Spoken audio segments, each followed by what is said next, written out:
उर्दू ज़बान की चौथी किताब में मैंने पिछले वीडियो में सबक नंबर 27 तक पढ़ा चुका। इंशाअल्लाह आज की वीडियो में सबक नंबर 28 पढ़ेंगे। चलिए शुरू करते हैं।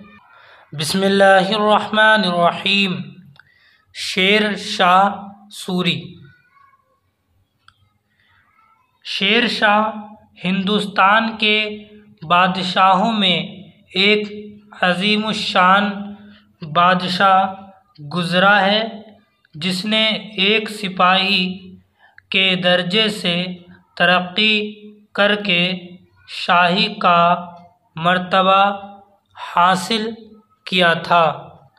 इसका दादा इब्राहिम खां सूरी तलाश माश के लिए हिंदुस्तान में वारिद हुआ और मुद्दतुल उमर उमराए लोदी की नौकरियां करता रहा। इसका बाप हसन खां, जो हिंदुस्तान ही में पैदा हुआ था, हुस्ने लियाकत की बदौलत इब्राहिम लोदी के अहद में 500 सवारों का अफसर मुकर्रर हुआ और सूबे बिहार में सहसराम का परगना उसको बतौर जागीर के मिल गया। फरीद खां, जो आइंदा शेर शाह कहलाएगा, आलम जवानी में बाप की सख्तियों से मलूल होकर सहसराम से जौनपुर चला गया और वहाँ तहसील इल्म में मसरूफ़ रहकर इल्म अदब और तवारीख़ में उसने बड़ी महारत पैदा की। आखिर मना पर चाकर बाप ने बुला लिया और जागीर के कामों का इंसराम उसके सपुर्द किया। इस होनहार ने ऐसा उम्दा इंतज़ाम किया कि रियाया खुशहाल और बाप का ख़जाना मालामाल हो गया। बाप की वफ़ात के बाद इब्राहिम लोदी के हुक्म से ये जागीर खुद उसके नाम हो गई। थोड़े ही अरसे बाद एक इनकलाब अज़ीम वाक़े हुआ। इब्राहिम लोदी मारा गया। बाबर फतह याब हुआ। सूबादार बिहार खुद मुख्तार बादशाह बन बैठा। अब फरीद खां बिहार के नए बादशाह का मुलाजिम हो गया। एक रोज़ तलवार से शेर का शिकार किया। इस दिलावरी के सिले में शेर खां का खिताब पाया। फिर शाह बिहार से नाचाकी हो गई तो आकर बाबर के हवाखाहों में दाखिल हो गया। बाबर दरबार के रंग ढंग देखकर उसने खूब जांच लिया कि अगर हमारे पठान भाई बाहमी निज़ा को दूर करके एक दिल हो जाए तो इन मुग़लों को अभी दम के दम में हिंदुस्तान से निकाल बाहर कर दें।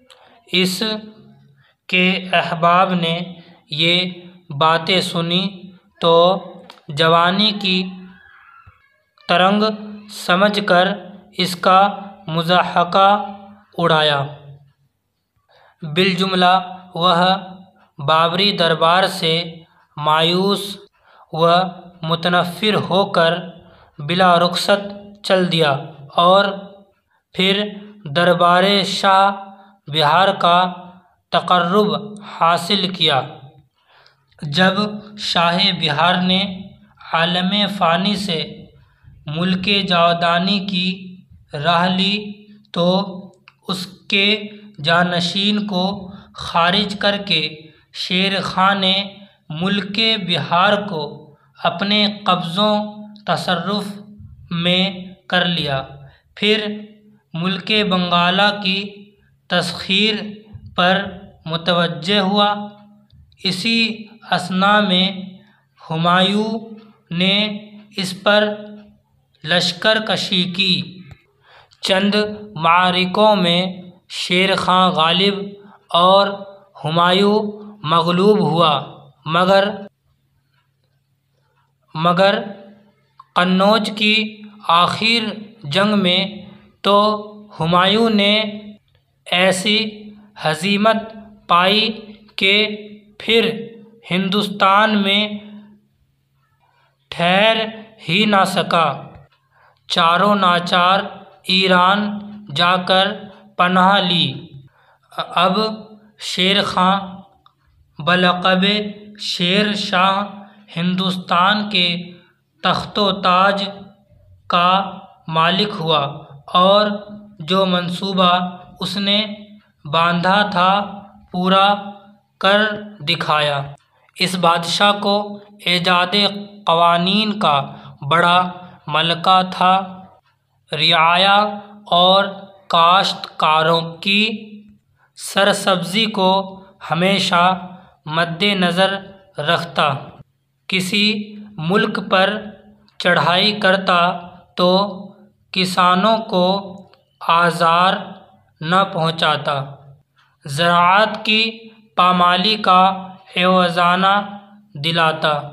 अदालत गुस्तरी में चाहे इसका अज़ीज़ करीब ही क्यों ना हो, किसी की रूह रियायत न करता। रास्तों की अमनो हिफाजत का खूब बंदोबस्त किया था। कोई ताजिर असनाए राह में मर जाता तो इसका माल उसके वारिसों को पहुँचाता। फ़ौज के घोड़ों पर दाग लगाने का कायदा इसी ने इख्तिरा किया था। खैरात खाने और सराय बकसरत तामीर कराए। कारवानों की आमदोशद के लिए उम्दा सड़कें बनवाए। गर्ज व बड़ा आली हिम्मत, फयाज और मुंतज़िम था, मगर कई मामलों में इसने दगा व फ़रेब भी किया जो उसके अखलाक पर सख्त बदनुमा धब्बा मालूम होता है। इसकी मौत क़लआए कलनजर के मुहासरे के वक्त इस तौर से हुई कि गनीम का गोला इसके मैगज़ीन में पड़ा, जिससे इसका बदन फक गया। इस निज़ा की हालत में भी वह अपनी फ़ौज को किले पर हमला करने का हुक्म देता रहा और जो ही फ़तह की सदा इसके कान में पहुँची, खुदा का शुक्र अदा किया और फिर सांस ना लिया। अभी माना पढ़ेंगे। अज़ीमुश्शान। अज़ीमुश्शान का मतलब है बड़ी शान वाला। नाचाकी। नाचाकी का मतलब है झगड़ा। मज़हका यानी कि मजाक। फ़ानी यानी ख़त्म होने वाला। मलका मतलब है महारत या तजुर्बा। इख्तिरा। इख्तिरा का मतलब है नई ईजाद या ऐसे कह लो जैसे कि आविष्कार या ऐसी चीज़ बनाना जो पहले ना हो। ठीक है। इख्तिरा का मतलब आसान लफ्ज़ों में कि ऐसी चीज़ बनाना कि जो पहले ना हो। ठीक है। मुद्दतुल उम्र, कानी उम्र या सारी ज़िंदगी या ऐसे कह लो तमाम उम्र। ठीक है। मुद्दतुल उम्र का मतलब तमाम उम्र। हवा खा। हवा खा का मतलब है जैसे कि खैर खा या आसान लफ्ज़ों में भलाई चाहने वाला। ठीक है। हवा खा का मतलब भलाई चाहने वाला। बिलजुमला, बिलजुमला का मतलब है आखिरकार। जावेदानी यानी कि इसका मतलब है हमेशा रहने वाला। अदालत, अदालत गुस्तरी यानी कि इंसाफ की कचहरी। अदालत गुस्तरी मतलब इंसाफ की कचहरी। मैगज़ीन, मैगज़ीन का मतलब है गोला या बारूद का गोदाम। ठीक है। मैगज़ीन का मतलब है गोला या बारूद का गोदाम। इल्म अदब, इल्म अदब का मतलब है इल्म अदब, इल्म अदब पढ़ा जाएगा। इल्म अदब का मतलब है अदब का इल्म। निज़ा, निज़ा का मतलब है झगड़ा। तक़र्रुब, तक़र्रुब का मतलब है नज़दीकी। ठीक है, या पास। तसख्खुर, तसख्खुर का मतलब है मजाक या हंसी। ठीक है। मुहासरा, मुहासरा का मतलब है घेराव। ठीक है। इंसिराम, इंसिराम का मतलब है इंतज़ाम। तरंग मतलब लहर या उमंग। तसर्रुफ, तसर्रुफ मतलब कब्ज़ा। ये है हज़ीमत, हज़ीमत का मतलब है शिकस्त या ये भी कह सकते हो हार। मुतनफ़िर, मुतनफ़िर का मतलब है नफ़रत करने वाला। ठीक है। आप यहाँ तक याद कर लेंगे। इंशाल्लाह अगली वीडियो में सबक नंबर 29 पढ़ाएंगे।